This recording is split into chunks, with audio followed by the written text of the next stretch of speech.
Hello दोस्तों। तो दोस्तों आपका भाई एक और हॉरर स्टोरी आप लोगों के लिए लेके आया है। तो दोस्तों इस कहानी को सुनने से पहले एक बात याद रखना, जो आज मैं आपको बताने जा रहा हूँ वो सिर्फ एक कहानी नहीं है। और जो लोग इसे झेल चुके हैं वो आज भी रात को अकेले सोने से डरते हैं। तो कहानी की करते हैं शुरुआत। 2011 की वो सच्ची रात जब एक इंसान ने मरे हुए से बात की। ये कहानी एक उत्तराखंड के छोटे से एक पहाड़ी गांव की है, जहां 2011 में हुई घटना अनएक्सप्लेन्ड दर्ज है। जो भी इस कहानी को सुनता है वो एक सवाल जरूर पूछता है, क्या सच में मरने के बाद भी कोई लौट के आ सकता है?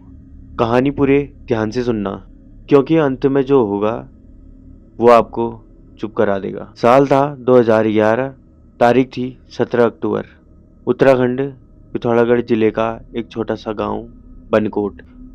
ये वो इलाका है जहां शाम 6 बजे के बाद सड़कों पर सन्नाटा हो जाता है और लोग आज भी कहते हैं, यहाँ रात में किसी का नाम मत लो, क्योंकि यहाँ नाम लेने से चीजें जाग जाती हैं। तो ये कहानी एक बंदे ने सुनाई, तो उसने बोला नाम और जगह दोनों चेंज कर देना। तो दोनों चीज चेंज है।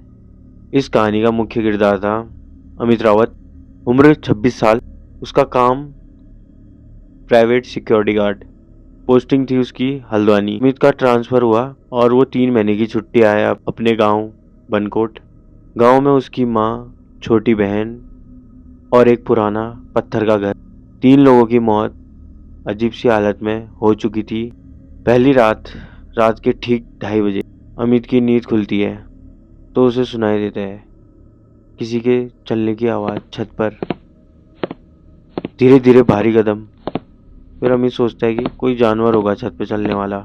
लेकिन फिर थोड़ी देर बाद छत से किसी के रोने की आवाज़ आई। रोना ऐसा था जैसे कि वो बंदा कई दर्द में हो, कई ज़्यादा ही दर्द में।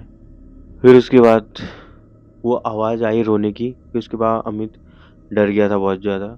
तो उसके बाद अचानक से आवाज़ बंद हो गई। तो फिर सुबह ही हो गई थी। फिर उसने अगले दिन किसी गांव के बुजुर्ग से पूछा। उनका नाम भगतदा था। फिर उन्होंने भगतदा से बात की।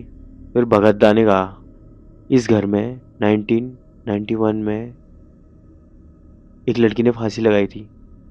उसका नाम था कविता। कहते हैं कविता हर रात 2 से 3 बजे के बीच अपने मरने की जगह पर लौटती है और जो उसे देख ले वो ज़्यादा दिन जिंदा नहीं रहता। फिर उसी रात को अमित ने रात 2 बजे के टाइम पे मोबाइल से आवाज़ रिकॉर्ड करने की कोशिश करी। फिर रिकॉर्डिंग में साफ सुनाई देता है, अमित तू भी नहीं सुन रहा? ये आवाज़ किसी औरत की थी, लेकिन घर में उस वक्त अमित के अलावा कोई नहीं था। फिर उसके अगली रात को अमित ने देखा उसके कमरे के कोने में एक लड़की खड़ी थी। फीका चेहरा, गले में काले निशान। उस लड़की ने बस एक बात कही, सच बाहर मत आने देना। अगली सुबह अमित बेहोश मिला। गांव वालों के अनुसार अमित के बाल एक ही रात में पूरे सफ़ेद हो गए थे।